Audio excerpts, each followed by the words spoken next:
Being organized is very important if you're working on a job and studying.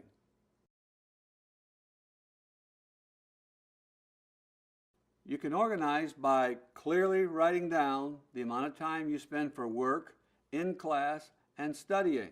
And for studying, there's a rule of thumb. You should study 2 hours for every hour you're in the classroom. If you can't do that, you may want to see if you are overloaded. You should also use a calendar book. Get the daily details out of your mind. You need your mind for learning. Don't overload yourself. Superman and Superwoman are fictional characters. You are a human being. Everybody has 168 hours per week of time that they can use. How you use that time determines how successful you are.